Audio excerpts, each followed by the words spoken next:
So Dan Gordon here.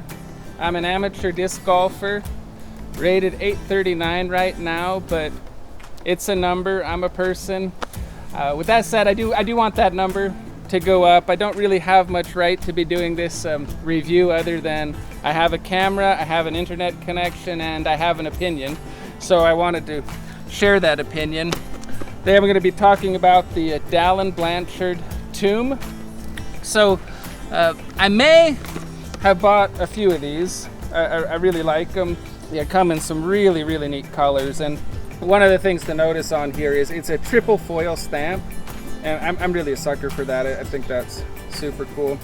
Again, can't really decide what my favorite is, but I think I do lean toward the blue. If I ever get as stylish as Heather Young, I think I'm going to do a bag full in blue.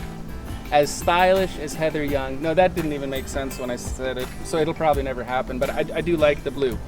Talk about Dallin Blanchard. Not everybody knows who he is. Hoping that changes next year at Worlds, we'll see. But anyway, you know how you have a moment with somebody where they just get your nod? My moment with Dallin Blanchard happened last year at the Utah Open 2019.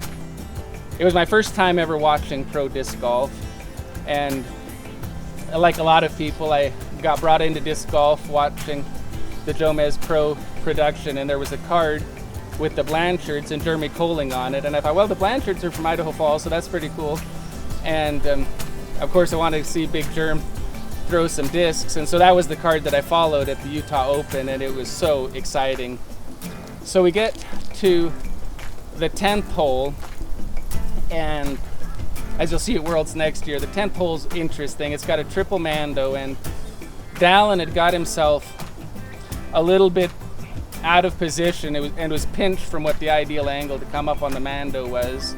He's lining up his shot, and his kid just grabs his leg right in the middle of his shot, and he leans down and he's like, not now, Daddy's got to make a shot. And then he comes back and he makes a shot, and I was like, what a cool guy. That, as I just saw that, you know, that's one of my people. That kind of sealed me as a Dallin Blanchard fan.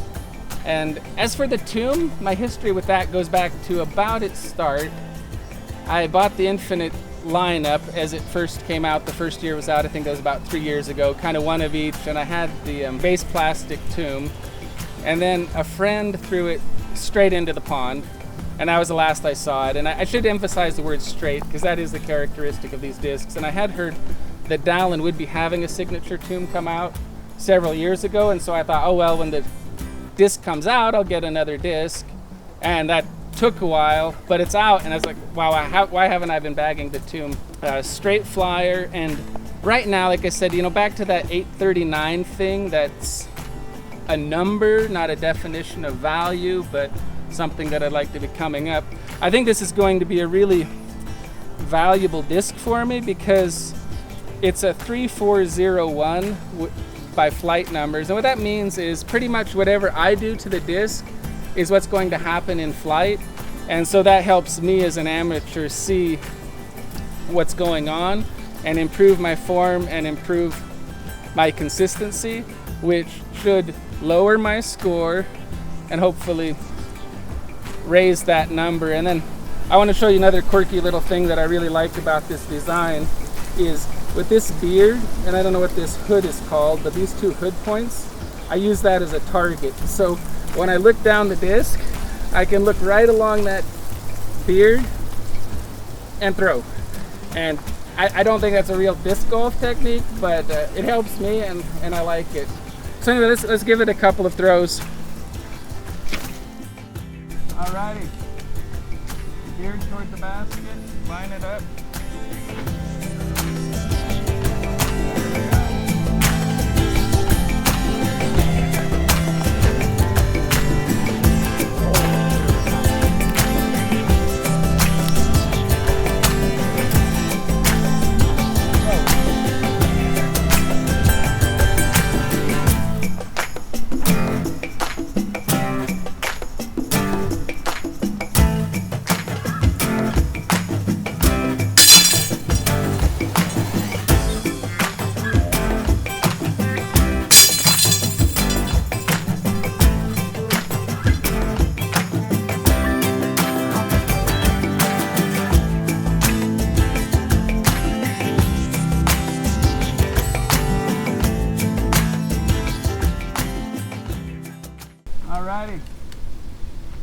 toward the basket, line it up, right in the neighbor's yard.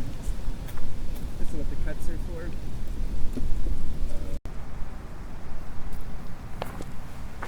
Oh! Nope. Got a blooper reel. Little grip lock, yeah. Sorry. Maybe we just give up.